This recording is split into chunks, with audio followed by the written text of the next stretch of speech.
Es necesario dar una respuesta a una situación de sufrimiento y de soledad que durante años se ha mantenido de una u otra manera cubierta por un injusto silencio. Lo que ha sucedido ha sido posible por ese silencio, el de quienes pudieron hacer más o de otro modo para evitarlo. Se subraya que no es cierto que todos lo sabían, pero es asimismo cierto que no es verdad que nadie lo sabía. El presente informe responde a su vez a una necesidad social, ética y política expresada por la ciudadanía. Además, y esto es lo decisivo, responde a lo que las víctimas de abusos sexuales vienen requiriendo. Para empezar, ser escuchadas, atendidas y correspondidas. Ellas son el sentido primero, el sentido último y el sentido central de este informe. El 5 de julio de 2022 se constituyó la Comisión Asesora. El Defensor del Pueblo estimó que esa comisión tenía que ser, además de independiente, abierta y plural, un reflejo de la propia sociedad, a fin de lograr un informe que no fuera sesgado, ni ideológicamente ni en ningún otro sentido. La Unidad de Atención a las Víctimas de Abusos en el ámbito de la Iglesia Católica fue creada el 5 de julio de 2022 e inició su trabajo al día siguiente. El objetivo de esta unidad ha sido recibir los testimonios de abusos cometidos en el ámbito de la Iglesia Católica. Las víctimas han sido entrevistadas minuciosamente, durante largo tiempo, a veces durante días, en su mayoría de forma presencial. En algunos casos, los profesionales de la unidad se han desplazado a diversas poblaciones para hacerlo. La unidad se dotó de sistemas para favorecer y garantizar el anonimato de las personas que han acudido a prestar testimonio. Los nombres y perfiles de las personas expertas que componen la Comisión Asesora, así como de los profesionales que han trabajado en la unidad, los tienen al final del informe completo. Se trata de personas acreditadas en su labor y en su disciplina.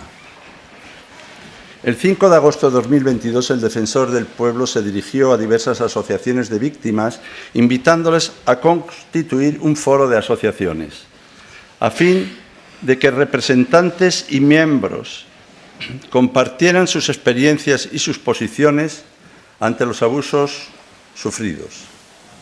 La convocatoria se realizó con un criterio inclusivo, con el objetivo de que todas pudieran hacer oír su voz. Además de la información obtenida por las vías señaladas, la Comisión Asesora ha trabajado con los datos de una encuesta demoscópica a la población española, que tenía como objetivo determinar la prevalencia, las circunstancias y las consecuencias de los abusos sexuales padecidos en el ámbito de la Iglesia Católica en el contexto, y esto es importante, de la problemática general del abuso sexual infantil. También se ha recogido información a través de las más de 80 reuniones formales mantenidas por el Defensor del Pueblo. Yo he mantenido más de 80 reuniones formales con diversas instancias, incluidas aquí las 13 de la Comisión Asesora, las 4 del Foro de Asociaciones, y asimismo quiero destacar las reuniones que he podido mantener con el presidente y los 2 secretarios generales sucesivos de la Conferencia Episcopal, a cuyos 71 obispos nos hemos dirigido, con el decano del Tribunal de la Rota, con el presidente de la Conferencia Española de Religiosos de la CONFER, a cuyas 431 congregaciones o institutos nos hemos dirigido, y además reuniones con superiores y miembros de la misma, con representantes de institutos de vida consagrada y con escuelas católicas. Y quiero destacar, y esto es lo más decisivo, esto es lo decisivo, las diversas reuniones que hemos podido mantener con víctimas, con el foro de asociaciones a quienes hemos atendido personalmente. La Comisión Asesora ha conocido el sentimiento de soledad que han experimentado muchas víctimas cuando han dado el paso de denunciar los hechos y prestar testimonio, hasta el punto de tener que hacer frente en no pocas ocasiones a un nuevo daño: la victimización secundaria causada por la respuesta de la Iglesia Católica, de la sociedad y del sistema de justicia. Los testimonios contenidos en la versión completa de este informe, más de 100 páginas en ese punto, muestran la repercusión que los abusos han tenido en la vida de muchas víctimas y las diversas manifestaciones del daño personal. Entre los objetivos de la unidad de atención no estaba primordialmente llegar a conocer una cantidad concreta y concluyente de personas afectadas. Pretender hacer una estimación del número de víctimas a través de su testimonio supondría pasar por alto dos cuestiones de enorme peso. Por un lado, el respeto absoluto a la voluntad de las víctimas, el silencio voluntario de muchas de ellas, y por otro, ignorar también que ya han desaparecido algunas como consecuencia del paso del tiempo o por la inaccesibilidad de determinados archivos. En todo caso, a lo largo del informe se reúnen los números de los casos recogidos por la propia Iglesia Católica, no siempre coincidentes entre ellos, los de las diócesis y las de los institutos de vida consagrada, por un lado, y que no coincidían con los más globales aportados por la Conferencia Episcopal Española, que a su vez señalaba haberlo recogido de la misma fuente. También se tiene en cuenta la investigación del periódico El País, los datos que ha ido ofreciendo en documentos sucesivos, la cantidad de casos que ha detectado y que indica en su página web. Se trata de un informe, el que acabamos de entregar, que no pretende ofrecer ni dictar lo que ha de hacerse, si bien se ofrecen los marcos con conclusiones y recomendaciones para la adopción de decisiones. Cuando se señala en la proposición no de ley que ha de entregarse al Congreso de los Diputados y al Gobierno de España, a continuación se dice a fin de que adopten las medidas oportunas en relación con el objetivo de la PNL. El defensor del pueblo no tiene como misión juzgar, no es juez, no tiene como misión legislar, no es legislador, no somos la Administración. Pero desde una determinación que tenemos, que nace de la situación en la que se encuentran las víctimas de los abusos y de la labor realizada, desde ese lugar, los testimonios recogidos de la escucha respetuosa y confidencial revelan el impacto devastador que los abusos sexuales han tenido en la vida de personas concretas. La generación de una toma de conciencia social del problema nace, desde luego, de comisiones de investigación y de estudios académicos, de informes realizados en el contexto internacional, de la evolución de la sociedad española y, de modo decisivo, de la expresión de las propias víctimas y de las asociaciones de víctimas que, con el impulso de toda la sociedad y de diversos medios de comunicación, ha generado la necesidad de responder.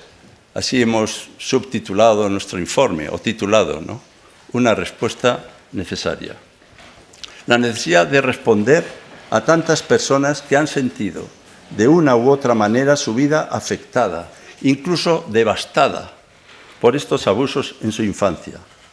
Respuesta necesaria muy singularmente por la Iglesia Católica, de la que cabe esperar ejemplaridad en los comportamientos y una singular capacidad de afrontar la situación. Los testimonios recogidos por la Unidad de Atención del Defensor del Pueblo muestran, sin embargo, que en muchos casos la respuesta ha sido insuficiente, incluso dilatoria, y que de una u otra manera los mecanismos para quienes han acudido a las instituciones eclesiásticas en la búsqueda de la verdad, requiriendo ser escuchadas o pidiendo justicias, pocas veces han sido atendidas de modo adecuado y suficiente. Incluso cabe recordar, y así lo ha estudiado esta comisión, que en los procedimientos de derecho canónico se han mostrado importantes déficits en lo que tiene que ver con los derechos de las víctimas, ya que hasta el momento no han sido ni son parte del proceso penal canónico, Más allá de su posible participación en la investigación previa, ni su voz tiene el lugar que precisa y merece. La reciente instrucción de la Conferencia Episcopal Española ha supuesto, sin duda, un importante avance normativo, pero aún insuficiente, ya que las víctimas, insisto, siguen sin formar parte del proceso penal canónico, no llegando a establecer la citada instrucción un estatuto jurídico procesal de las víctimas.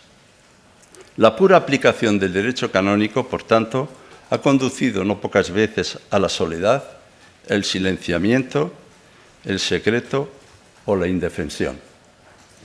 Lamentablemente, durante muchos años ha predominado cierta voluntad de negación de los abusos o una voluntad de ocultamiento o de protección de los abusadores, con la consiguiente desconsideración a las víctimas. Conductas como el traslado de las personas abusadoras a otras parroquias o centros docentes, así como a otros países, han sido un ejemplo de mala práctica realizada de modo reiterado y no ocasional en muchas instituciones de la Iglesia. Esta práctica no permitía responder al problema, y con el paso del tiempo y la aparición de un número creciente de casos, la presión de las víctimas y de los medios de comunicación y la mayor conciencia social ante el problema de los abusos ha provocado que esta clase de reacciones poco adecuadas haya ido decreciendo y apareciendo actuaciones y respuestas en el ámbito de algunos obispados y congregaciones que dan muestra de una voluntad de asumir el problema. Esto, unido a un reconocimiento del sufrimiento y los derechos de las víctimas, así como una responsabilidad respecto a las consecuencias de los abusos, podría abrir nuevas perspectivas. Es lo que esperamos. En lo que tiene que ver con el sistema de justicia penal, los pocos casos que han llegado a ser enjuiciados, con sentencias en su mayor parte condenatorias, no siempre garantizan que la víctima haya podido ver satisfecho su derecho a la reparación con las cantidades acordadas en sentencias en concepto de indemnización, ya que no han llegado a ser efectivamente satisfechas. Más aún, porque los casos en que se ha condenado a las diócesis o congregaciones religiosas a título de responsables civiles subsidiarios han sido una minoría. Por otro lado, reformas legales como la aprobación de la Ley 4/2015 del Estatuto de la Víctima del Delito no han tenido un impacto efectivo sustancial en la práctica de las indemnizaciones, dado que no han venido acompañadas de una habilitación de recursos. Asimismo, en relación con el papel de los poderes públicos, también objeto de este informe, es importante no olvidar que la Ley 8/1985, reguladora del derecho a la educación, declaró la educación como servicio público, con independencia de la titularidad del centro que presta el servicio. Hoy, la legislación insiste en que, aunque no se sea prestadora del servicio, sí ha de ser garante del mismo. Y cabe preguntarse si las instituciones competentes adoptaron todos los medios a su alcance para proteger a los menores del abuso sexual en el sistema educativo. Recordamos en el informe el caso O'Keefe contra Irlanda, donde el Tribunal Europeo de Derechos Humanos muestra cuál es el verdadero alcance de la obligación de los Estados al respecto. Solo muy recientemente, en el año 2021, en la Ley de Protección Integral a la Infancia y a la Adolescencia frente a la Violencia, se introdujeron mecanismos y procedimientos de prevención y detección para la totalidad de los centros educativos de titularidad pública o privada. Las dificultades para abordar las cuestiones en el ámbito de la justicia penal, a pesar de que en un proceso civil cabría la posibilidad de reconocer efectos que favorecieran formas de recuperación o de restauración, no dejan de tener inconvenientes importantes para las víctimas. Por ello, se plantea la opción de instaurar un procedimiento administrativo dirigido a las víctimas de delitos prescritos y de agresores que no pueden ser sometidos a un proceso penal para conceder un estatus para que puedan ser reparadas. La regulación de un procedimiento específico permitiría asegurar el contenido del derecho a la justicia de las víctimas, de modo que, con un cierto contenido probatorio, concretado en unas exigencias respecto al estándar de pruebas inferiores a las de un proceso judicial, una autoridad institucional independiente e imparcial declare públicamente que un hecho ha tenido lugar, que es injusto y que ha causado un daño a la víctima que ésta no tenía por qué soportar. Esta vía supondría un gran avance para otorgar reconocimiento a las víctimas con sus efectos y consecuencias. Debe valorarse positivamente una reciente directriz de la Fiscalía General del Estado de 2023 por la que se requiere a los miembros del Ministerio Fiscal una posición más firme en la petición de la responsabilidad civil subsidiaria. Por otro lado, el escaso número de personas que han concurrido a las oficinas de atención a las víctimas del delito muestra que hay un marco normativo e institucional insuficiente para que esas víctimas que tienen la posibilidad de ver satisfechos sus derechos a la información, participación, reparación, apoyo y acceso a la justicia se beneficien de las ayudas públicas, a las que tienen derecho, de acuerdo con la legislación vigente al respecto, esta Ley 35 de 1993, de ayuda a víctimas de delitos contra la libertad sexual. Así que, en el día de hoy, en este momento, una institución pública, el Defensor del Pueblo, entrega al Parlamento este informe. Algo ha ocurrido y algo tiene que ocurrir. Algo ha de producirse. Las víctimas han ido adquiriendo mayor resonancia pública. A ello se unen las directrices emanadas de la Santa Sede y una nueva orientación de la cuestión.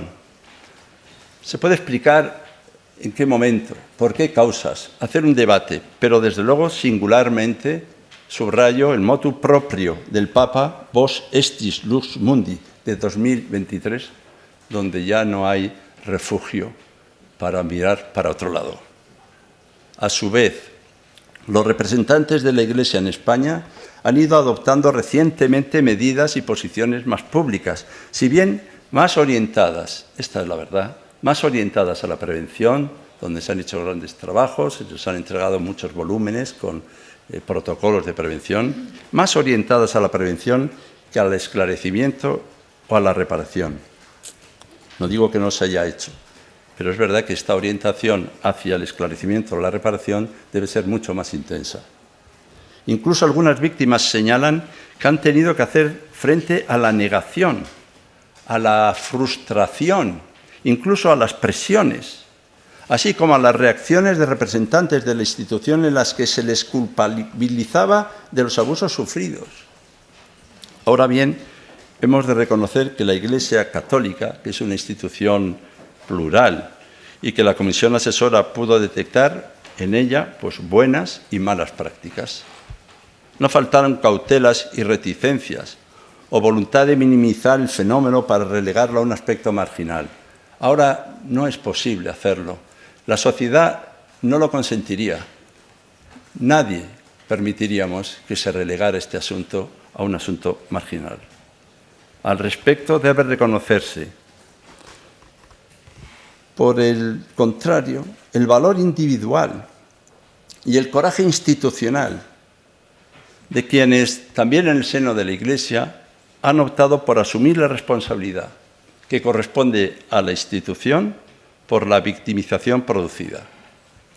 El objetivo de la encuesta encargada por el Defensor del Pueblo, tras un proceso de licitación, lo que nos corresponde hacer por ser una institución pública, se le encargó a la empresa GAD3, que ha sido el objetivo de elaborar un estudio retrospectivo de prevalencia e impacto de las experiencias de victimización sexual antes de los 18 años en población adulta residente en España. Obsérvese que estamos situando el abuso sexual en el ámbito de la Iglesia Católica en el seno de una pregunta más general, que es el abuso sexual infantil en España, para poder encontrar y valorar cuál es el alcance efectivo del asunto que está siendo estudiado. Del resultado de la misma se puede concluir que el asunto este del que hablamos preocupa de modo, fíjense qué datos, de modo muy singular a la población española, ya que el 72% consideró que el abuso sexual infantil es un problema social muy grave. A lo que cabe añadir que el 24,4% la valoración como bastante grave. Sumen lo que significa la cantidad de muy grave con la de bastante grave y verán hasta qué punto hay una conciencia en toda la sociedad de que este asunto del abuso sexual infantil es muy grave o bastante grave. Es en este contexto en el que hemos de situar el informe y el análisis concreto del mismo. En realidad, en España solo se había hecho un estudio, bueno, no digo similar, porque era un número distinto de personas encuestadas, tenía otro alcance, pero en 1994, prácticamente hace 30 años, el profesor Félix López pues hizo, encargado por el Gobierno español, precisamente por el Ministerio de Asuntos Sociales, una encuesta que puede servir en algunos parámetros, al menos, para comparar los datos de la reciente con la situación en ese momento en España. También se deduce, en lo que concierne a la prevalencia del abuso sexual, un 11,7% de las personas entrevistadas afirmaron que habían sido víctimas de abuso sexual antes de los 18 años. Un 11,7% de las personas entrevistadas afirmaron que habían sido víctimas de abuso sexual antes de los 18 años. Y un 3,36% señalan que este abuso se produjo en el ámbito familiar. Respecto a la totalidad de la muestra integrada tanto por las personas abusadas como las no abusadas, las tasas de personas que sufrieron, que dicen haber sufrido abuso sexual por parte de un sacerdote o religioso católico es de 0,6% y un 1,13% en el ámbito religioso. Bueno, igual no es complicado, pero perdonen que recuerde que el 0,6% es una cantidad que bueno, ustedes pueden calcular de la población mayor de 18 años que dice haber sufrido abuso por un sacerdote religioso católico. Si decimos el 1,13 en el ámbito religioso es porque la encomienda habla del ámbito religioso. Bueno, y siempre hay un debate sobre hasta dónde alcanza el ámbito, pero aquí está claro que estamos teniendo en cuenta pues, otro tipo de profesorado que hay en un centro, personal que trabaja en el centro o centros religiosos, es decir, contextos que forman parte de ese ámbito, pero la cantidad que yo quisiera subrayar es el 0,6%. Y creo que es uno de los datos de mayor relevancia para los objetivos del informe. Y además hay que destacar que la mayor parte de las personas encuestadas, la mayor parte, consideró que no se están tomando las medidas adecuadas para reducir el problema. Por tanto, es imprescindible y es la gran ocasión para insistir en ello que se afronte con determinación, con voluntad y sin la búsqueda de otros subterfugios las medidas para garantizar la verdad, la justicia, la reparación y que esto no vuelva a repetirse. Y trabajar para que en el caso de que sucediera determinados episodios similares estuvieran ya bien definidos y determinados cuáles son los caminos y los procedimientos en todos los ámbitos para afrontarlos. Los 487 testimonios recogidos, como he dicho, minuciosamente por la Unidad de Atención a las Víctimas del Defensor del Pueblo, subrayan los problemas emocionales y de conducta, los problemas funcionales como consecuencia de estos abusos, problemas de las víctimas para la relación personal, para la relación de pareja, para la relación familiar, y un tercio de las víctimas entrevistadas directamente señalaron haber tenido síntomas de estrés postraumático. Y un tercio de ellas, asimismo, había experimentado síntomas depresivos, sentimientos de vergüenza y estigmatización y de acción suicida. Ser víctima de abuso se ha relacionado con un elevado aislamiento social y una baja autoestima, pero en esta afectación ha influido no solo de modo relevante el abuso, sino que también ha influido mucho la respuesta que recibe la persona que lo ha sufrido. Ahora bien, ha quedado clara la relación entre sufrir un abuso sexual por parte de los miembros de la Iglesia Católica y una afectación de la fe, como consecuencia del abuso conocido como daño espiritual. Así lo señalan una y otra vez las víctimas, ¿no? Lo que ha supuesto para su fe, ya no su fe solo como creyente, sino también para su fe en la vida, en los valores de la vida, para creer verdaderamente en ellos y en los demás. Y esto se puede señalar también como un daño espiritual, ¿no? Un daño del espíritu. Hay en todo ello una verdadera obligación de reparación que exige establecer y delimitar las responsabilidades, requiere respuestas claras y rápidas, sin embargo no precipitadas, ya que es preciso tener en cuenta diversas actuaciones por parte de las instituciones responsables y de los poderes públicos. La justicia restaurativa puede ofrecer una respuesta a las necesidades de las víctimas, aunque plantea una serie de exigencias, la primera de las cuales sería la voluntariedad. Hay que tener en cuenta la diferente expresión y las necesidades de las víctimas, y mientras algunas desean ser escuchadas y reconocidas, otras desconfían de la institución a la que perteneció o pertenece el agresor. De todas formas, la justicia restaurativa es una vía legítima y útil para que las víctimas que quieran participar en esta clase de procesos tengan justicia, lo que exige espacios profesionalizados, justicia restaurativa profesionalizada, con estándares de funcionamiento transparentes, de acceso universal a todas las víctimas que lo deseen y financiación por la Iglesia.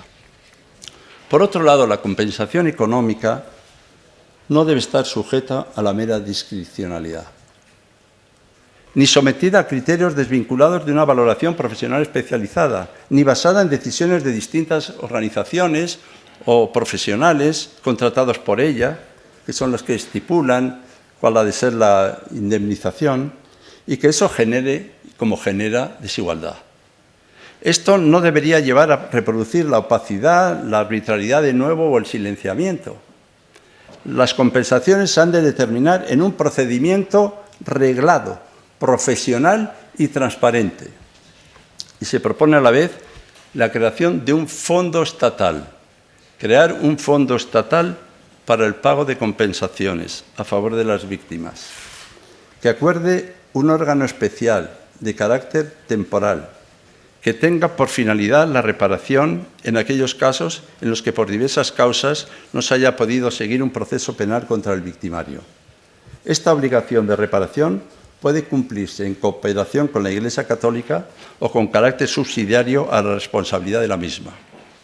En definitiva, todo pasa por la aceptación de la gravedad del problema de los abusos sexuales en el ámbito de la Iglesia Católica y del daño causado en todas aquellas personas que han sido víctimas. Se propone que por el prolongado periodo de desatención y de inactividad se haga un acto público de reconocimiento y de reparación simbólica. Por ello es necesario que la Iglesia Católica adopte compromisos públicos para el reconocimiento de las víctimas, la reparación y lo que sea necesario de forma institucional. Esperamos que esto sea así, que esto suceda así. Como he señalado, hay indicios de una actitud reciente, tan reciente que más bien parece que a veces olvidamos los hechos sucedidos, pero hay una actitud que creemos y queremos creer que será una actitud positiva para afrontar esta situación.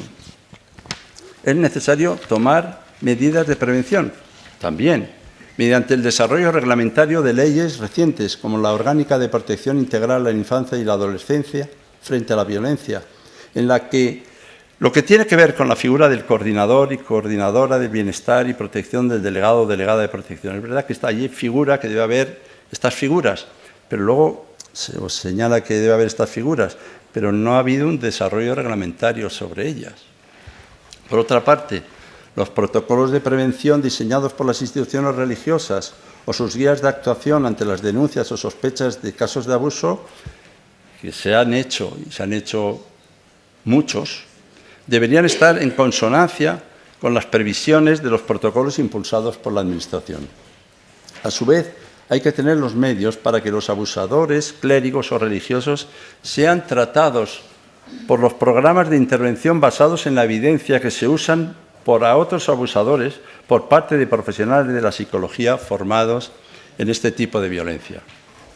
La Iglesia Católica debe poner los medios necesarios para ayudar a las víctimas de abuso sexual en el proceso de recuperación, ofreciendo o financiando tratamiento a las víctimas de familiares de casos históricos prescritos o de aquellos en los que el agresor o la víctima han fallecido, pero su familia requiere atención.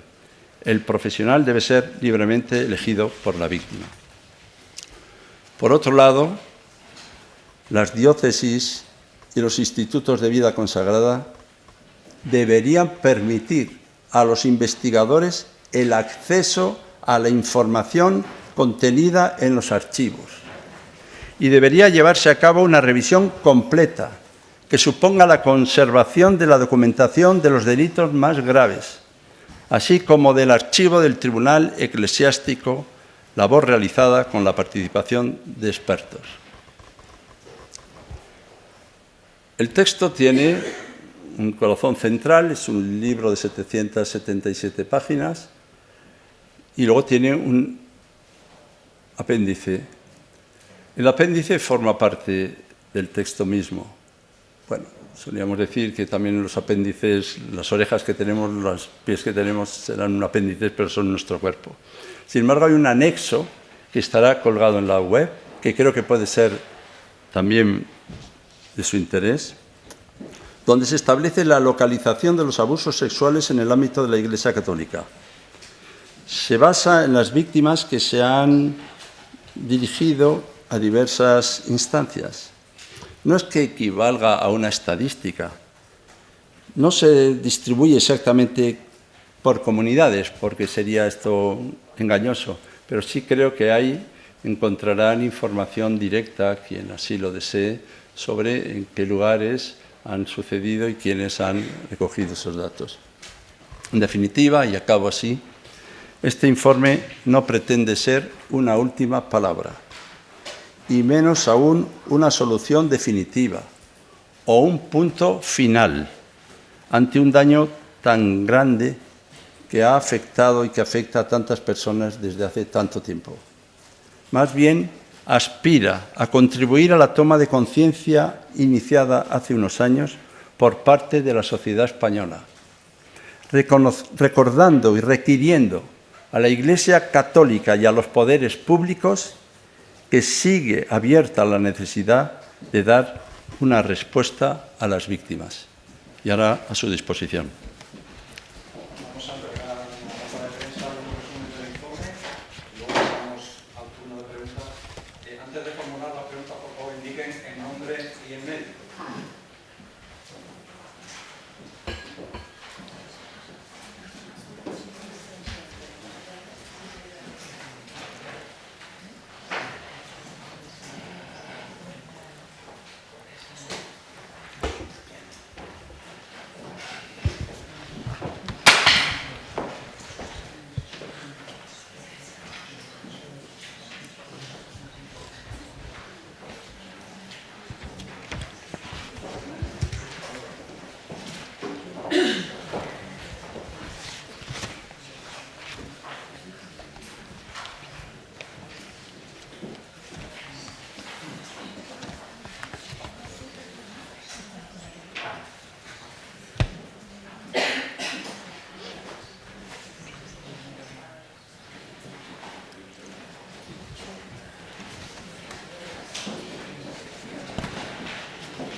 Sí, solo quiero decirles que justo termine esta rueda de prensa y nosotros subiremos a la web de la institución el informe completo para que puedan tener a su disposición el mismo y luego, pues, paulatinamente iremos distribuyendo el volumen según podamos hacerlo. Sí, empezamos contigo. Sí. Hola, buenos días. Soy Diego Ruiz de Diario El País. Quería saber si la conferencia episcopal o la Iglesia, las autoridades religiosas, tienen ya el informe y si le han dado alguna respuesta en caso de que lo tengan ya. Y segundo, si este correo electrónico, esta unidad de atención a las víctimas que se ha abierto, ¿va a seguir funcionando o se entiende que ha terminado su trabajo? Porque seguirán llegando testimonios, imagino, en los próximos días, en los próximos meses y más a raíz del conocimiento de este informe. Muy bien, muchas gracias. Mire, no tengo información de si el informe encargado por la Iglesia Católica está terminado. Tengo la información que ustedes nos han dado. No me refiero a este, si se lo han entregado a la Iglesia. No, nosotros no hemos entregado el informe. El informe está sin entregar a la Iglesia. Les puedo decir, porque esto no creo que sea un problema, pues que más bien el próximo lunes creo que la Conferencia Episcopal piensa hacer una reunión e incluso pues pensaban o dijeron que yo podía acudir allí para presentar durante un momento el informe. Yo este lunes no puedo por un asunto familiar imposible, pero yo no descarto ir cuando haga falta, donde haga falta, para poder presentar el informe. Pero si quiero guardar un protocolo que me parece importante, que es más que un protocolo, que dice la PNL que el informe será remitido con sus conclusiones y recomendaciones a las Cortes Generales y al Gobierno de España para la adopción de medidas necesarias en orden a cumplir con aquel objetivo.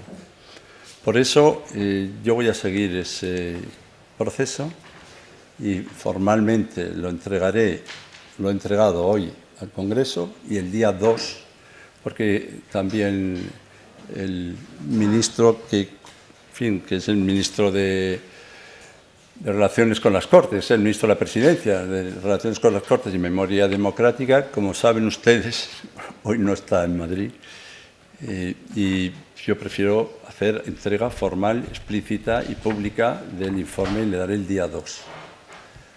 A partir de ese momento, pues también las cosas pueden ser distintas y no tengo, repito, ningún inconveniente. Al contrario, me parecería lo más educado el hacer una entrega formal a la Iglesia Católica del informe, ya que es mencionada muy explícitamente y es razón de ser de este trabajo. Con respecto a la otra pregunta que se hace, nosotros mantenemos abierto, por ahora, la pestaña en donde señala que se pueden ir presentando casos.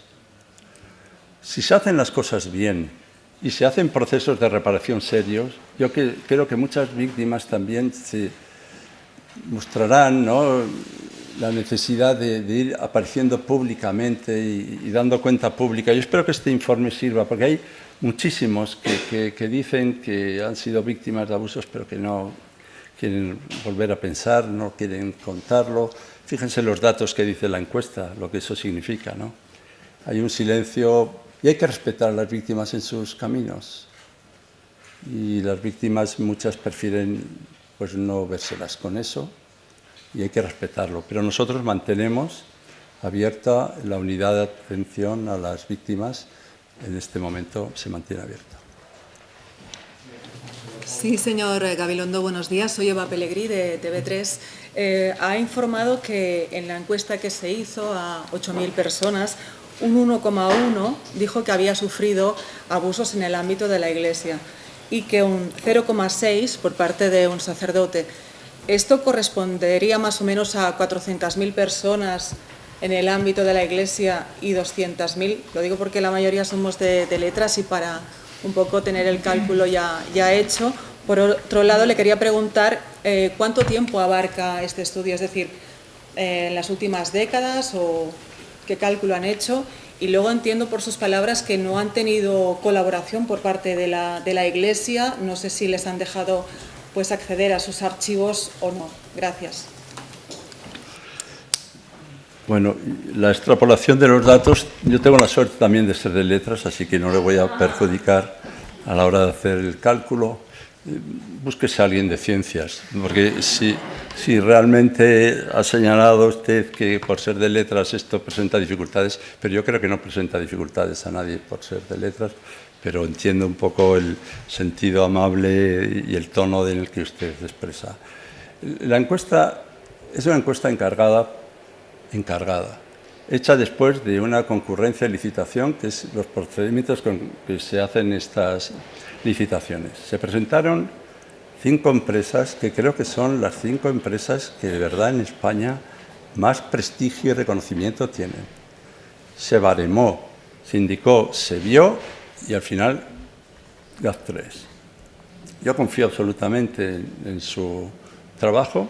No creo que sea un trabajo escorado en una dirección de perjudicar a la Iglesia y, desde luego, todo el desarrollo minucioso de lo que es la encuesta aparece explícitamente en el informe.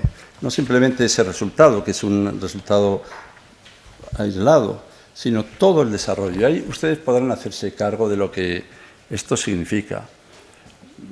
Lo que sí está claro es que, se sea de lo que se sea, ese número es un número muy significativo.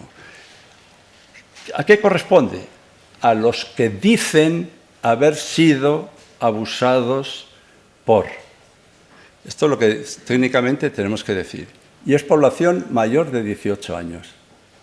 En España saben que hay 8.200.000 menores aproximadamente, 47 millones y pico de habitantes, y el que quiera hacer las extrapolaciones, pues que las hagan, no somos nosotros los que las vamos a hacer. Con respecto a la segunda pregunta, me parece que hablaba del tiempo, a qué época corresponde, ¿no? Sí. Miren, nosotros pusimos como límite el ámbito en el que hubiera testimonios. Es decir, ¿desde cuándo hay el primer testimonio de una víctima? Y hay alguna víctima que desde los años 40, alguna. Pero el grueso de las víctimas es de 1900, o sea, que fueron abusados entre 1970 y 1990, y por tanto se puede decir que formalmente es desde 1970 hasta la actualidad, aunque nunca excluimos a alguien que venía con anterioridad, porque donde se fija un poco el plazo, quien fija el plazo es el testimonio de la víctima. Nunca se le dice a una víctima, oye, vete que no entras en el cupo de los que tienen que declarar. Y la última pregunta, es que lo he escrito mal aquí. Colaboración, sí. Eso es un gran e importantísimo debate. Saben que nosotros, yo incluso solicité a la Iglesia, algún miembro de la Iglesia, que participara en la comisión asesora. Eso también me llevó mis críticas, no se piensen que no me las llevó. Pero ellos estimaron que era mejor no participar en la comisión, pero sí colaborar. O sea que se pasó de no participar a colaborar.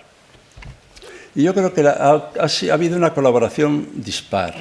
Esta es la verdad. Porque si a mí me dicen, pues voy a hablar bien de alguien, ¿no? Pues el presidente de la CONFER, Jesús Díaz Ariego. Pues yo creo que la CONFER sabe que agrupa 431 congregaciones religiosas y instituciones. Pues yo creo que es un hombre de mucha voluntad de colaboración, que ha hecho todo lo que buenamente puede y sabe para ayudar, para que lleguemos a cada una de las congregaciones, para que nos respondan. Y yo mentiría si dijera, es que aquí no ha colaborado nadie. Pues no es verdad. Ha habido experiencias también positivas. Repara, que algunos de Repara estaban exactamente también en nuestra comisión. O ha habido experiencias positivas en justicia restaurativa. O ha habido experiencias positivas cuando algunos, pues, me parece que eran los escolapios en relación con unas actuaciones en Senegal, ¿no?, que fueron algunos llevados a Senegal. No sé si me equivoco de la congregación, está bien. Pues volvieron pidiendo perdón, diciendo, es que hemos silenciado durante un tiempo esto, hemos incluso ocultado durante algún tiempo esto. También fueron criticados por haberlo ocultado, pero yo quiero poner en valor el hecho de que digan lo hemos hecho y que lo digan públicamente y lo reconozcan públicamente. Hemos escrito a todos los obispos, nos han contestado, algunos se ve que han abierto algún archivo, han intentado responder. No todos. Algún obispo nos ha reñido. Pues, bueno, no solo no nos ha contestado, sino que nos ha dicho, ¿qué hacen ustedes enredando con esto? Bueno, algún otro nos ha enviado una información que es, pues, muy vacía de contenido. Pero otros lo han hecho bien, lo cual demuestra que se puede hacer bien. Lo cual demuestra que a pesar de todas las dificultades se puede llegar más lejos. Y otro tanto ocurre con congregaciones. Hemos hablado con superiores de congregaciones. Otros no nos han dado datos. El presidente del tribunal, el decano del Tribunal de la Rota, pero tampoco era exactamente eso de lo que se trataba, sino que nos explicara un poco qué función tenía con relación a las víctimas. Mentiría si dijera que aquí nadie ha colaborado. Y mentiría si dijera que ha habido una colaboración extraordinaria. ¿Por qué? Pues porque están en las reticencias, algunos pues sí que muestran ya, pero yo sí quiero decir, o quiero creer, bueno, digo que la Iglesia ha tomado conciencia de que el mayor de los escándalos sería exactamente no colaborar explícitamente con esta sociedad que quiere saber. Antes había algún temor, que era el temor a que se supiera, pensando que eso iba a dañar a la Iglesia. Y ahora yo creo que ya tienen conciencia de que nada dañaría más a la Iglesia que callar sobre este asunto. Y por eso, ¿qué ha pasado también? Que la Santa Sede, nos subrayan que hablemos así, la Santa Sede, pues ha incidido muy claramente a través de los documentos, instrucciones del Papa Francisco en concreto, que a algunos gustará más o menos, pero que ha significado también dinamizado este movimiento que a mí ya me parece imparable de que los asuntos emerjan a la luz. Y luego lo último que digo sobre esto. Una cosa es la dilucidación de los hechos, otra cosa es la prevención de los hechos y otra cosa es la reparación de los hechos. Nos cuesta mucho más la dilucidación de los hechos. Bien lo saben algunas personas que trabajan aquí, que se han preocupado de dilucidar hechos. Cuesta mucho más. Cuando la Iglesia Católica nos envió 7 volúmenes, que se hizo, en fin, pública y notoria la entrega de 7 volúmenes, luego entregaron algunos más, pues la mayoría eran protocolos de qué iban a hacer a partir de ahora.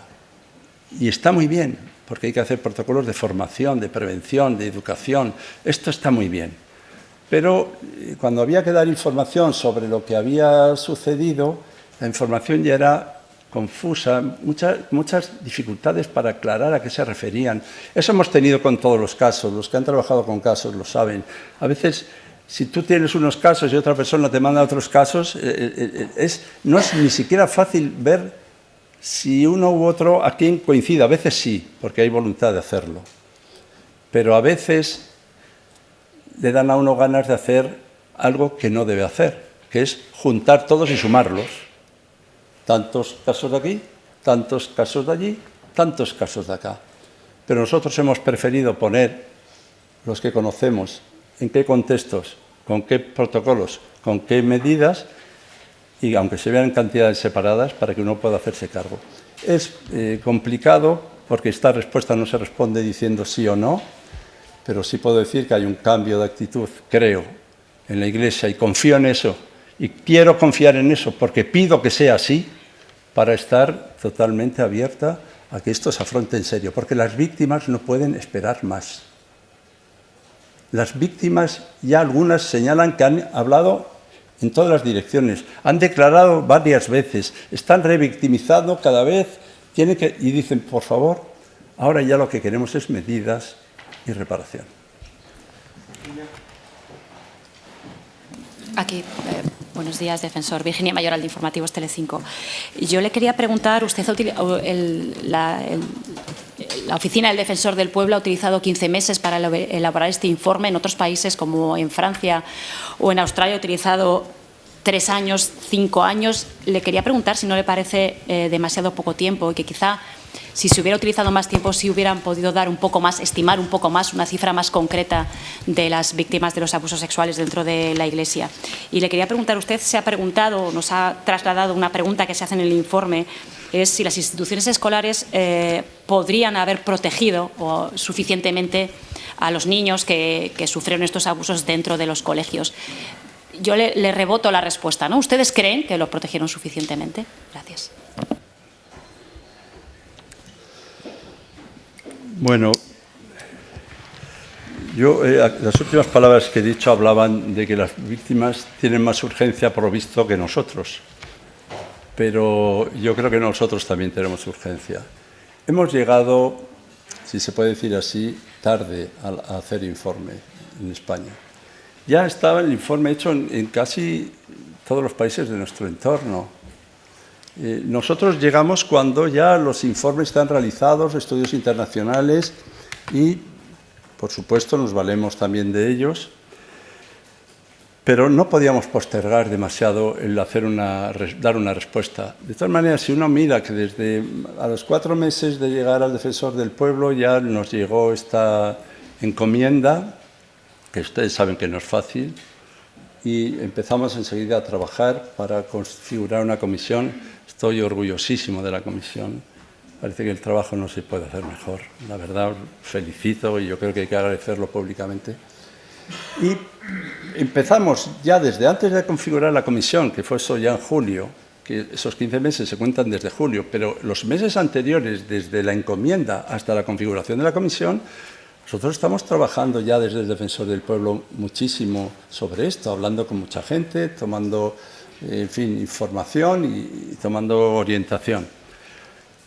Pero ahora no voy yo a presumir de que hemos tardado mucho o poco, porque exactamente hay algunas otras instancias que están haciendo el informe a los que les llama la atención porque está tardando mucho. O sea que esto es lo que yo he oído. Y por tanto, a mí no me parece demasiado, me parece que es un tiempo razonable, me parece que tampoco es demasiado poco, porque se ha trabajado con mucha intensidad. Y con respecto a lo de otros países, pues también hay que mirar un poco qué es lo que ha ocurrido, ¿no? No voy a hablar de la Royal Commission de Australia, que fue un proceso, yo creo que incomparable por el alcance, por el volumen económico, por la implicación en todos los ámbitos. Pero hablemos de Francia. Francia. Sí, Francia ha hecho una encuesta de 28.000 personas. Pero a mí me dicen los que saben que las encuestas, a partir de cierto número, no aportan mayor ni nueva información. Es decir, que si usted hace una encuesta, bueno, claro, si hubiéramos encuestado a los 47 millones tendríamos una visión un poco más definida. Pero, ¿a partir de qué número una encuesta se puede considerar que tiene todas las garantías para ser científicamente irreprochable a la hora de hacer el trabajo? Pues miren, la encuesta de 1.800 personas de Félix López fue considerada como una encuesta estupenda. Nosotros hemos entrevistado, dando por válidas 8.000 y pico respuestas, y tenemos la percepción, según nos cuentan, de que si hubiéramos duplicado o triplicado el número, el resultado no hubiera sido diferente. Así que en Francia hayan encuestado a 28.000 personas no me parece especialmente relevante respecto del asunto que nos ocupa.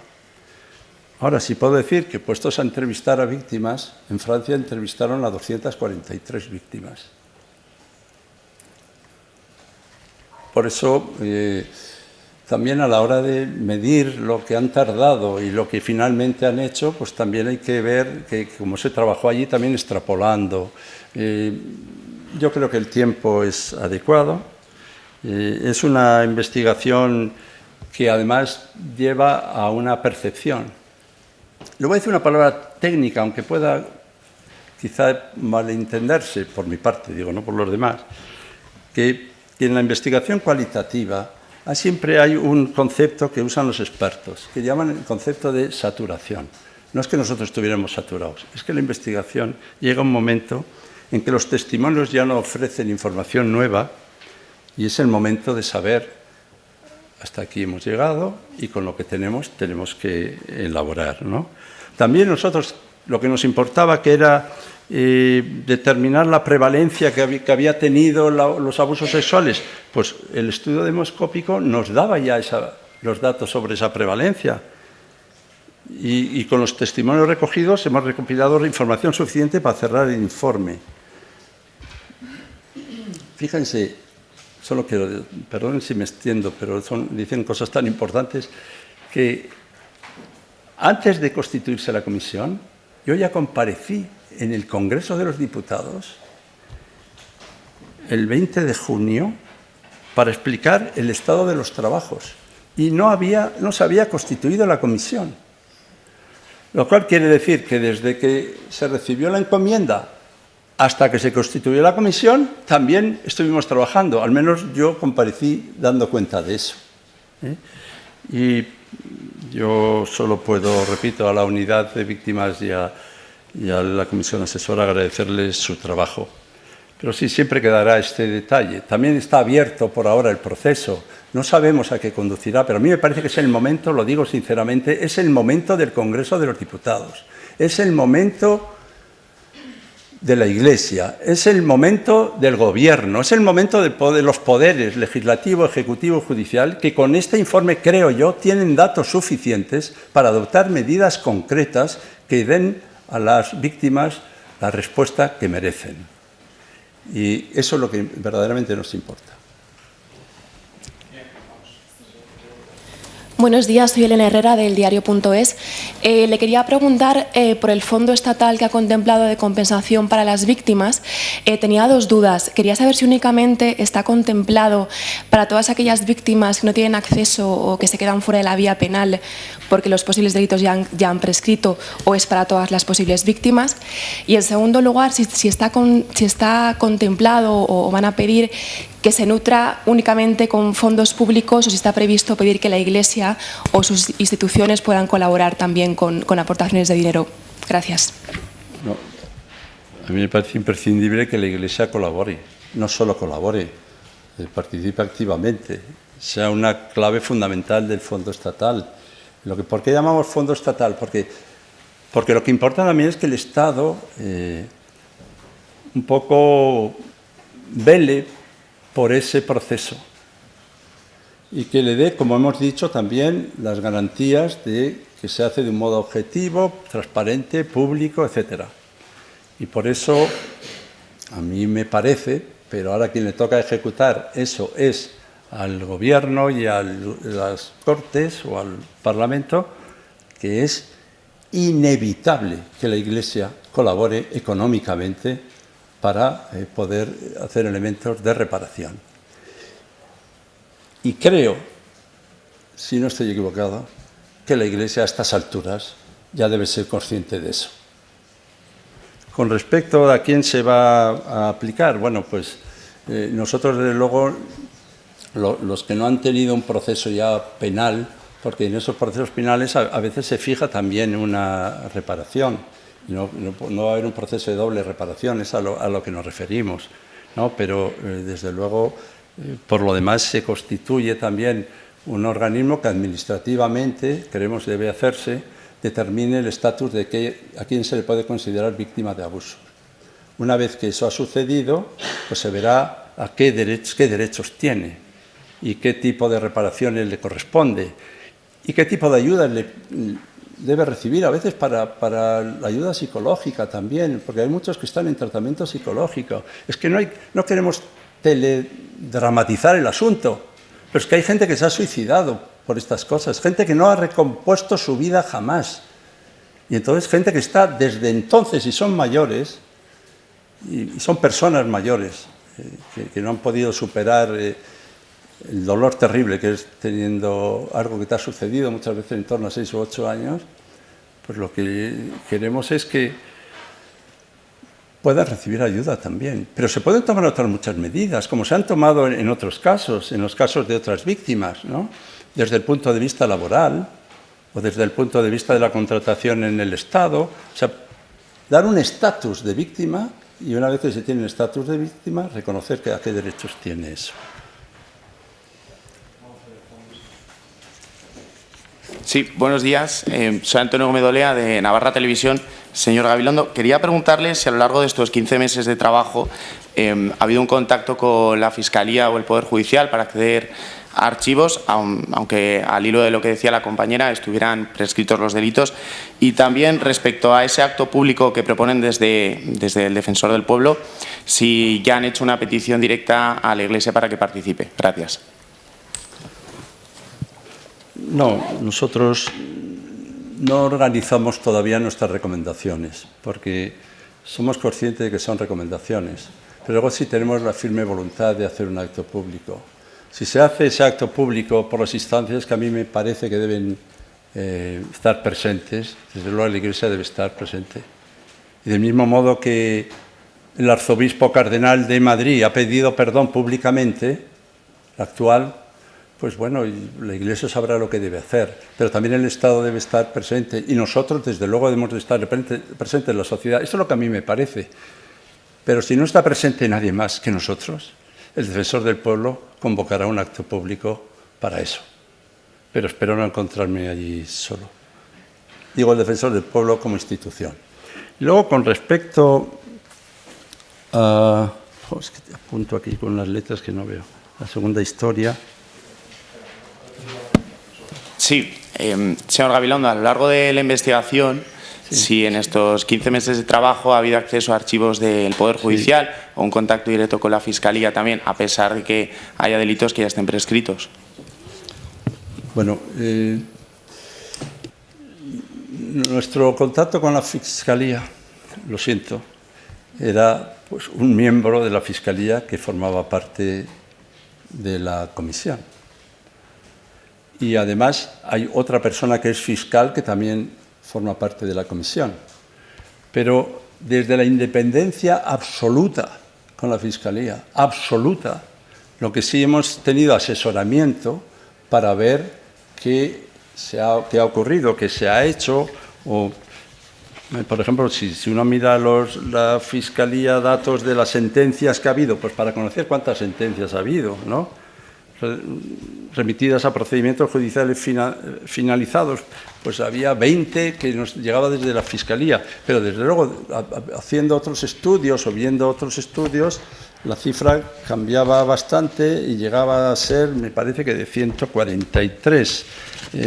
Pero con esto quiero decir que nuestra relación con la Fiscalía y nuestro contacto con la Fiscalía no ha sido para pedir expresamente que abran o cierren archivos de la Fiscalía, ¿no?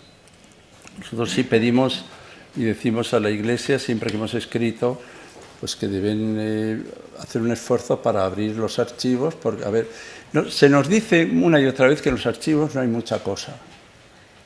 Se nos dice una y otra vez que más bien no se guardaban este tipo de cosas.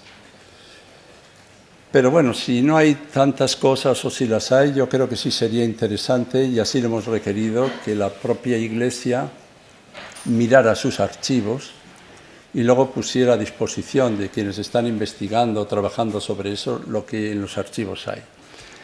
¿Cuál es el punto de todo esto?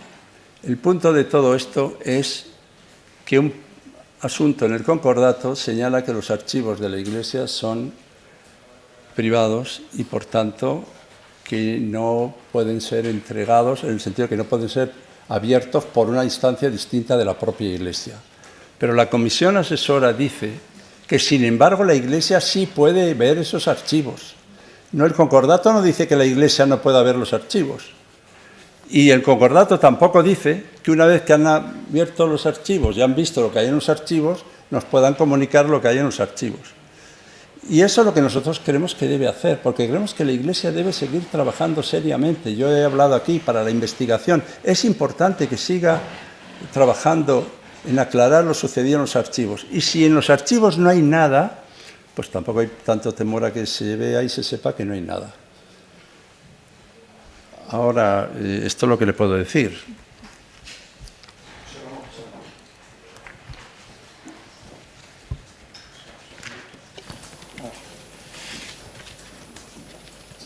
Sí, soy José Ramón Navarro, pareja del diario ABC. Quería hacer una pregunta precisamente con esta cuestión de los datos que hemos estado planteando. Entiendo que el objetivo de esta comisión era analizar cuál es el alcance de esta problemática en España y, lógicamente, por eso los medios acudimos a las cifras, ¿no? Entonces yo, bueno, percibo aquí varias cifras, una que son las entrevistas que directamente han hecho ustedes, que son 487.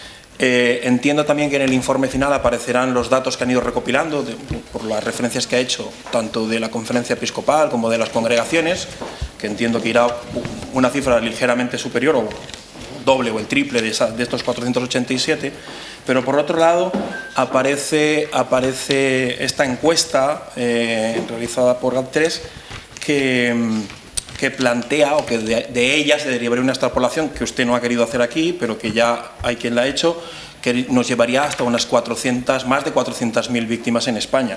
Claro, ahí la discrepancia es muy grande, ¿no? O sea, es decir, estamos hablando casi de 100.000 veces más entre las entrevistas que han hecho ustedes y las víctimas que finalmente alguien ya puede extrapolar a partir de esa encuesta. Entonces yo quería que me valorara cuál es la veracidad o el grado de importancia que le da a cada una de estas tres cifras que de alguna manera se derivan del estudio, ¿no? Y luego otra cuestión también que va un poco relacionada con esto, y es, viendo la repercusión que luego va a tener esto, entiendo que los obispos, la Iglesia en general, pues se acogerá a esas cifras bajas de los 400 víctimas realmente constatadas o las que aparezcan ahí. Y quienes buscaban que hubiera cientos de miles de víctimas, pues acogerán a esa encuesta. Claro, esa discrepancia tan poco científica de casi 100.000 veces más, no sé hasta qué punto siembra más dudas sobre el problema o lo acaba resolviendo. ¿Cómo lo ve usted? Bueno, yo veo el problema que, primero, que es un problema de gran envergadura y de mucha importancia. Me parece que es así. También me parece que una encuesta tiene el valor que tiene, que no es poco, y el que se le conceda, que también esto ya depende del que quiera concedérsele, pero es una encuesta técnicamente impecable, porque entre otras cosas también se ha trabajado con los propios encuestadores cuando se quería decir qué es lo que de verdad buscáis, qué es lo que os importa. Se ha trabajado con ellos para que la encuesta no fuera simplemente un puro encargo para que alguien la hiciera. Sí, nosotros hemos pensado, y así lo explicamos en la página 19 y 20 del informe, un poco qué concepto tenemos de lo cuantitativo, de los números, de lo que significan los números, de qué importancia tienen los nombres. Y yo ahora pues voy a tratar de resumir, si soy capaz, que lo que hemos hecho sobre todo es recoger fuentes distintas, señalarlas en su contexto diferente, lo que significaban en cada caso, para que con los criterios esos uno pueda hacerse cargo del alcance del problema. Si el debate al final es el debate entre si la encuesta o cuántos han venido, yo les auguro que por ese camino no iremos muy lejos. No iremos muy lejos. Ni siquiera por el camino de pensar que si dura esta investigación durante 50 años, al final vamos a entrevistar a 250.000 personas y por fin tendremos el número exacto. No, yo voy a tomar el asunto desde otro lado. A mí una víctima me parece una barbaridad, una. Si 457 a alguno le parece que no es demasiado, pues a mí... Que 457 personas hayan venido allí se hayan sentado delante de una persona a la que no conocen y hayan hecho la experiencia de narrar y de contar lo que ha significado eso para su vida, lo primero que tenemos que hacer es agradecer extraordinariamente que lo hayan hecho y lo que supone para ellos.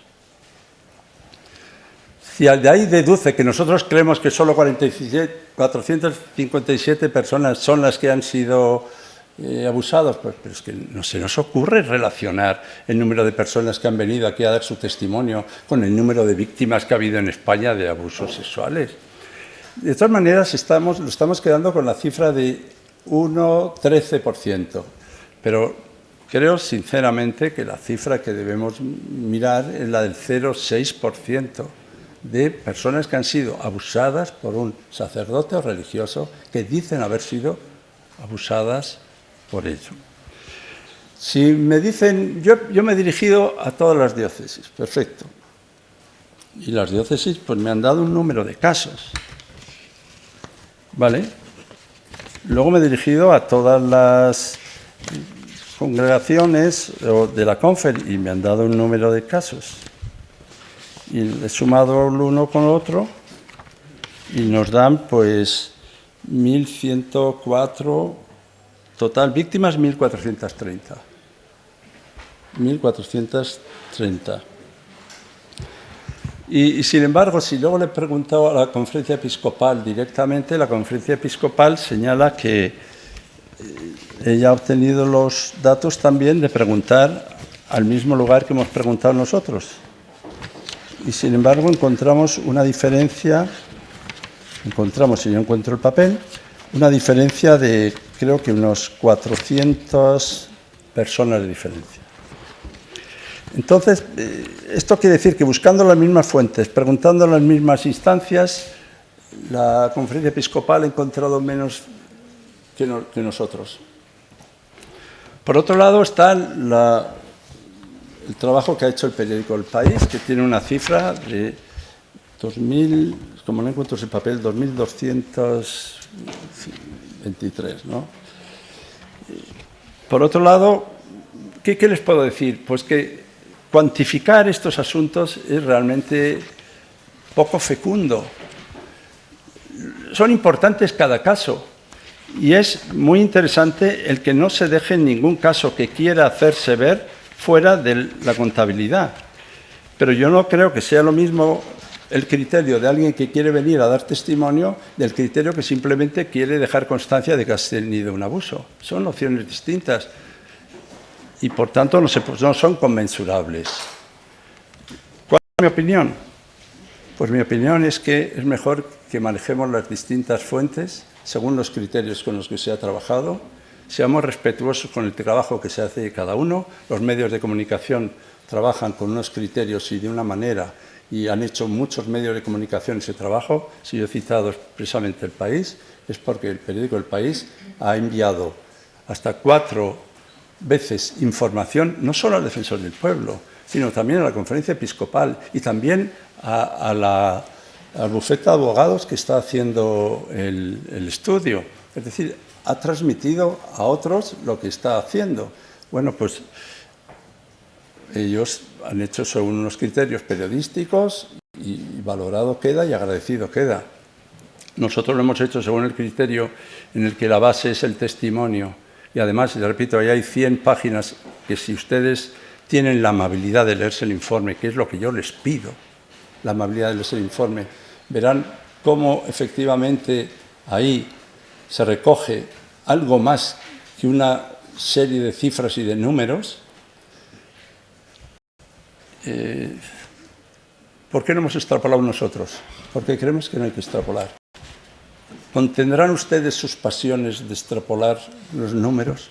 Pues respeto que hagan lo que consideren que ha de hacerse. Buenos días, señor Gabilondo. Gracias. Noelia, Autoridad de Onda Madrid. Ante la gravedad de los hechos y que usted nos cuenta que en unos casos no ha habido colaboración, en otros los obispos les han reñido, incluso, ¿cree que algún obispo les ha reñido? No nos dejamos reñir mucho. ¿Cree que debería legislarse para obligar a la Iglesia a colaborar? Gracias. Pues yo legislar para colaborar me causa un poco problema, pero lo que sí creo es que la mejor manera de animar, por no decir forzar a la Iglesia a que colabore, es la conciencia social y pública explicitada en todos los ámbitos de que es imprescindible que continúe su trabajo, que abra los archivos, que muestre con total claridad lo que sabe y conoce y que colabore con todas las instituciones que seriamente están buscando la verdad, la justicia, la reparación y que no haya repetición. No sé si es una ley. Lo que sí se puede hacer es algún tipo de reformas que vayan encaminadas a que colabore explícitamente. Por ejemplo, poniendo un dinero en el fondo estatal para que eso sea una forma de colaboración interesante. O, por ejemplo, poniendo los archivos al alcance. Por ejemplo, teniendo la audacia de modificar el derecho canónico para que efectivamente las víctimas puedan tener un papel preponderante en el proceso canónico penal y no sean simplemente escuchadas. Se dice, ¿no?, que la instrucción ha supuesto una mejora porque al fin las víctimas podrán ser escuchadas. Bueno, por supuesto, supongo, pero es que ya se quiere algo más que eso. O sea, que hay formas de colaboración que no son estrictamente el establecimiento de una ley, sino que aquí están sugeridas distintas formas de colaboración que pueden emplearse. Y repito, contra toda esperanza de algunos, yo confío en que la Iglesia católica esté a la altura del desafío que se le presenta y de la ocasión que se le brinda para abordar este asunto en toda su radicalidad. Si no, se equivocará. Aquí. Buenos días, Javier Arias de Info Vaticana. Le quería preguntar, ha citado usted el informe del País en varias ocasiones. No me ha quedado claro si ustedes han hecho propio ese informe o si en cambio han podido contrastar los casos que ofrece el País. Eso por un lado. Por otro lado, ¿no cree usted también que es un poco peligroso quizá que sean los medios los que saquen las propias conclusiones en cuanto a los casos globales que pueda haber de abusos? Y en tercer lugar, hay otros informes que hablan de que en el conjunto de abusos sexuales a menores en la sociedad española, los casos que repercuten a la Iglesia son solo el 0,2%. Me gustaría saber por qué el Defensor del Pueblo solo ha hecho una investigación centrado en ese 0,2% de los casos y no en el conjunto de la sociedad. Muchas gracias. Bien, vamos a ver. Yo no me gusta conjurar los peligros de los medios de comunicación, porque los medios de comunicación no son un peligro. Los medios de comunicación son en una sociedad democrática una gran posibilidad, una gran oportunidad, y yo creo que además en casos de estos de convicciones son verdaderamente imprescindibles para definir la situación que queremos atender. Por tanto, le digo sinceramente, yo no encuentro peligroso que los medios de comunicación, viendo el informe entero, no cogiendo una frase aquí y allá, viendo el informe entero, yo creo que pueden hacerse perfectamente idea de lo que hay y de lo que puede haber, ¿no? Por otro lado, nosotros hemos hecho algo que ni siquiera teóricamente teníamos que hacer, que es situar la encuesta en el contexto de los abusos sexuales en la infancia en España. Fíjense que a nosotros no nos han preguntado por los abusos sexuales en España, sino por los abusos sexuales en el ámbito de la Iglesia Católica y el papel de los padres públicos. ¿Por qué? Primero, por una cierta conciencia de algunos sectores sociales que lo han expresado, de que por qué se ponen a estudiar ahora lo que ha ocurrido en la Iglesia Católica, si en realidad lo que ha ocurrido ocurre en todos los ámbitos y además más en el ámbito familiar, pero con eso no se hacía tanto el discurso de vamos a investigarlo, sino no se metan en eso.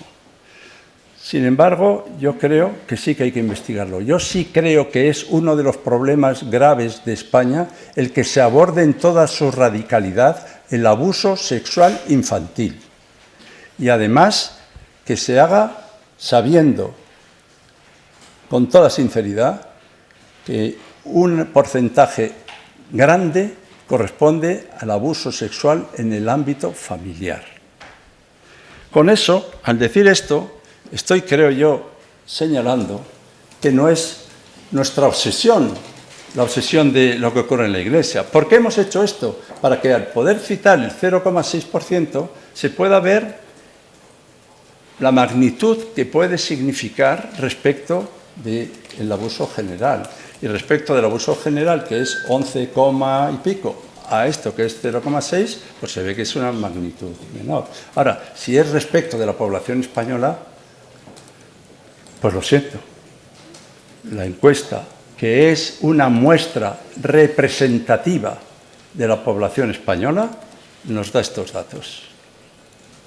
Y ya sé que hay otros trabajos que dan otros datos, pues bueno, cada uno se apuntará a los datos que crea, pero nosotros no nos hemos apuntado a la encuesta que ha hecho ninguna otra institución.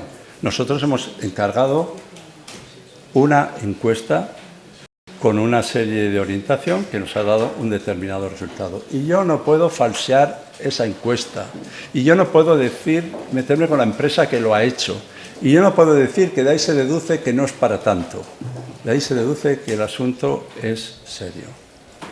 Pero no se... Y además, es más, yo creo que hay que seguir trabajando.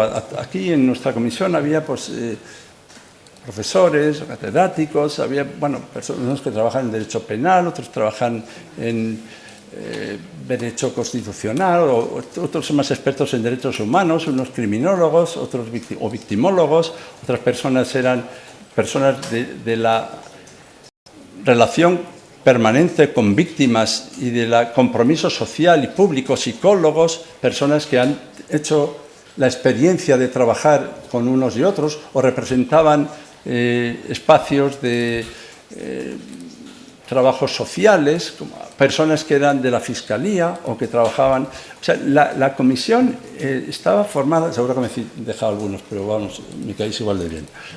La comisión estaba formada por personas que sabían un poco lo que estábamos haciendo y nadie dijo, vamos a hacer una cosa, la encuesta no importa porque ya hay una que la ha hecho la Fundación no sé qué y que dice que el 0,2%.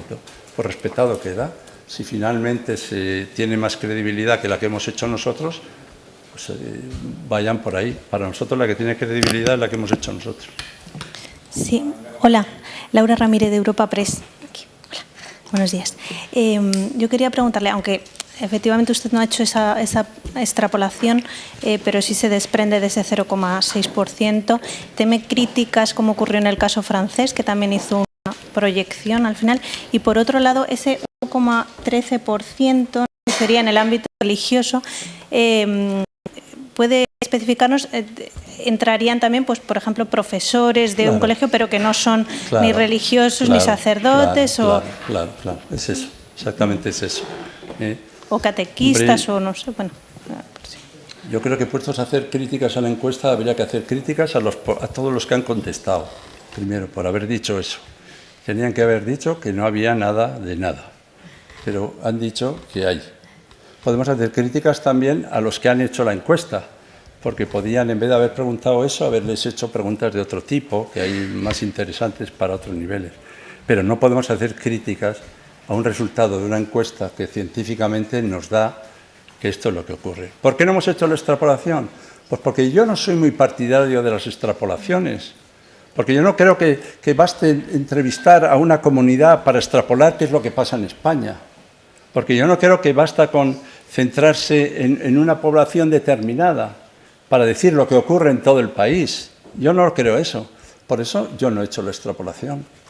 Es más, estoy diciendo que les animo a que no lo hagan, pero ya veo que voy por mal camino. Pero ¿no les parece suficiente decir que el 0,6% de la población, eso no, tiene que ser con 6 o 12 ceros para que parezca más noticia? Yo creo que está claro. También les voy a decir otra cosa. Los ciudadanos también son adultos, ¿eh? Y los ciudadanos también saben leer y saben sacar sus conclusiones. Pero eso es la encuesta. Pero, por favor, la encuesta es una parte para ver la prevalencia de lo sucedido.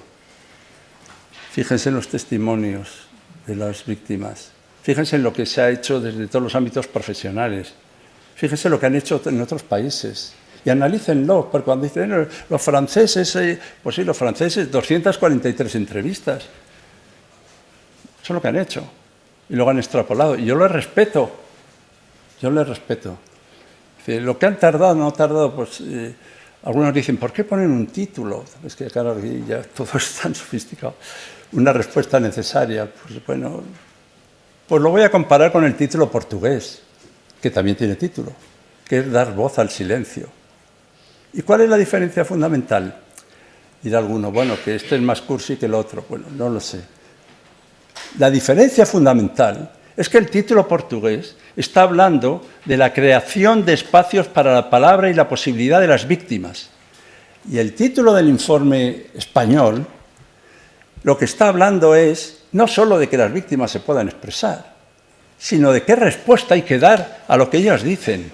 Y que lo que tenemos que hacer es, como sociedad, responder. Y lo que tenemos que hacer es, implícitamente, desde todas las convicciones, en nuestra comisión hay personas creyentes, otras no lo son. Unas tienen una visión y otras otra. Pues lo mismo llamo yo, para que no caigamos un poco en la escisión de pensar que ahora nos vamos a dividir entre los que creemos que se está atacando a la Iglesia. Aquí no hay ningún ataque a la Iglesia. Si la propia conferencia episcopal es muy consciente de lo que se está señalando, en qué ámbitos tienen que cambiar. Y lo van a hacer. Vamos a la última pregunta. Hola, soy Patricia Martínez, periódico de Cataluña. Quería preguntarle por la prescripción. Si el informe señala algo, si hay que hacer alguna reforma legal. El Parlamento catalán está estudiando una ley para pedir que los delitos más graves no prescriban. Quería saber si hay algo referido a esto en el informe o si hay alguna recomendación. Gracias. Bueno, nosotros dedicamos unas páginas a la prescripción y analizamos lo que significa la prescripción y vemos un poco exactamente lo que esto puede querer decir o significar, ¿eh? Y lo que puedo señalar sobre eso, me voy a tener que entretener un minutito o dos, perdonen, pero creo que el asunto tiene alguna relevancia. Porque es verdad, sobre todo no hablo ya de parlamentos de aquí o de allá. Yo lo que quiero decir es que sí son conocidas las reivindicaciones, porque nosotros las asociaciones de víctimas incluso hemos puesto algunas páginas donde ellos pueden expresar sin más lo que pensaban. Aparte de recopilar las reuniones que hemos tenido, a cada una le hemos dicho, cuenta lo que creas que debes decir aquí en este informe. Y lo han hecho. Y desde luego son conocidas las reivindicaciones planteadas desde ciertos sectores. Asociaciones de víctimas, pues también a favor de una reforma legal que establezca la imprescriptibilidad de los delitos de abuso sexual infantil. También quiero decir que la petición de imprescriptibilidad no solo se hace en los delitos de abusos sexuales infantiles, que hay otras muchas instancias que piden eso también. Y esa palabra imprescriptibilidad, yo espero que todos sabemos perfectamente lo que puede significar para ciertos delitos cuando hay objeto de debate sobre ellos. Una ley que modificara el Código Penal en este sentido no se puede aplicar con efectos retroactivos.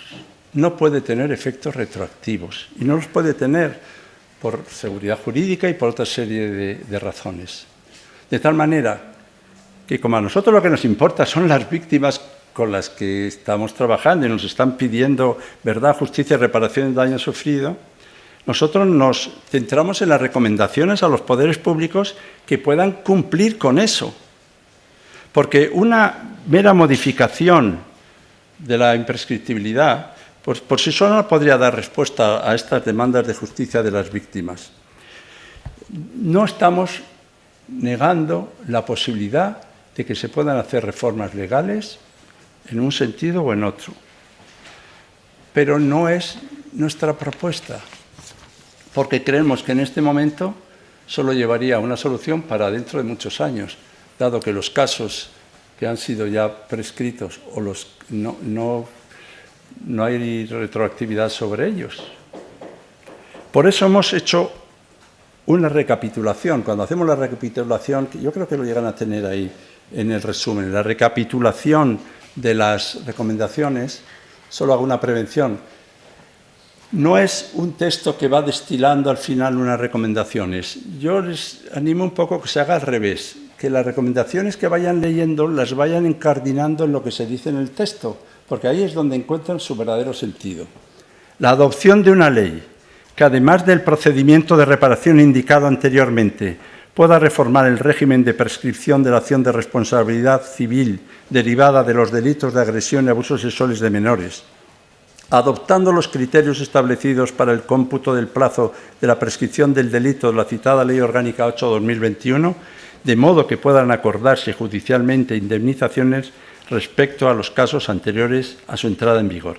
Es decir, aquí se distingue entre la responsabilidad penal y la responsabilidad civil. Y esta responsabilidad civil significa que ahí no hay prescripción, que una persona es víctima, se haya muerto o no se haya muerto su victimario, que la verdad es verdad, sea que está prescrita o no está. Y, por tanto, lo que hay que hacer para ellos es establecer un proceso administrativo que determine su condición de víctimas y hacerles también, con derecho a toda la reparación, indemnizaciones y recuperaciones que se establece para cualquier otra víctima. Eso no prescribe jamás. Lo otro, ya dirán los jueces lo que tengan que decir. Nosotros no es la propuesta que hacemos, pero no nos hemos negado a ella. Queda el proceso abierto. Última pregunta. Hola, buenos días. ¿Por qué ha decidido entregar hoy el informe cuando no hay un gobierno en funciones y todavía no está a la vista una investidura? En un momento, en un viernes también, no es un momento como muy extraño. No es verano, por lo menos, dirá usted, ¿no? Por lo menos no es verano.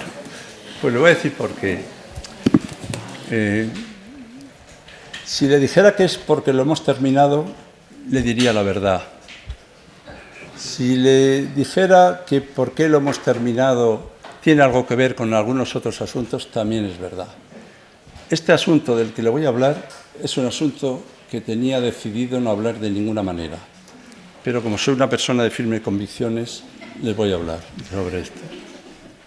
Mire, nosotros cuando empezamos a trabajar recibimos un encargo, una encomienda, mejor dicho, ¿no?, de el Congreso de los Diputados.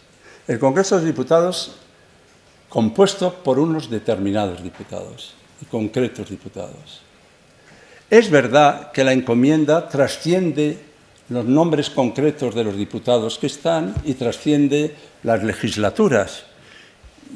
Pero también es cierto que yo sentía que si era posible, a los que nos habían hecho la propuesta, tendría yo que comparecer ante ellos para decirles cómo iban al menos las cosas. Cómo iban las cosas. Me parecía como un poco feo que se fueran los diputados y no hubiera pasado yo por allí, porque aquí dice que tenemos que debatir con los grupos parlamentarios y haberles hecho ese debate. ¿Qué pasó? Pues pasó que se cerraron las Cortes, que se convocaron elecciones.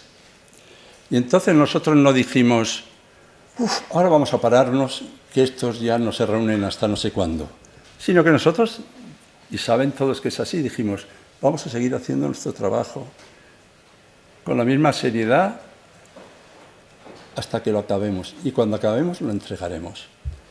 Entregarlo no es defenderlo públicamente, lo tenemos que defender públicamente. Si hoy ustedes han tenido la amabilidad de escucharme un rato mayor del que sería razonable una rueda de prensa, es porque era la primera y única presentación que yo tendría oportunidad de hacer antes de la presentación ante los diputados. Pero eso no ha quedado... no es que ahora ya no lo vamos a presentar porque no hay... No, nosotros tendremos que presentarlo. Yo ya le he dicho a la presidenta, en el rato que he estado con ella, que nosotros vamos a presentar cuando yo nos diga, pero es la mesa del Congreso la que nos tiene que decir. Allí será un debate con los diputados. Esto es el inicio de ese debate. Y el debate no está eludido, no está soslayado con esta presentación. Es más, lo que tampoco teníamos muchas ganas es de que, si era posible, no coincidiera con el momento mismo en el que están debatiendo no sé qué cosas. Ahí está, entregado está, ahí está, ante la sociedad, entregado también. Ahora solo queda hacer el debate públicamente en el Congreso, con los grupos parlamentarios, y allí podremos hablar. Y también podremos hablar probablemente de muchas de las cosas que ustedes vayan pensando estos días, o en este tiempo, o debates que pueda haber, o sugerencias que pueda haber en un sentido o en otro. Bueno, quiero acabar diciéndoles muchas gracias. Luego han demostrado muchas cosas, paciencia infinita para empezar. Y desde luego también les digo que es imprescindible su labor. Les pido colaboración, la han hecho, se la pido, para que este asunto se mantenga en el ámbito que corresponde, en los ámbitos que corresponden, en los límites que corresponde, para que no hagamos más daño a las víctimas con debates infecundos sobre otros asuntos que no tengan que ver con la reparación para con ellas.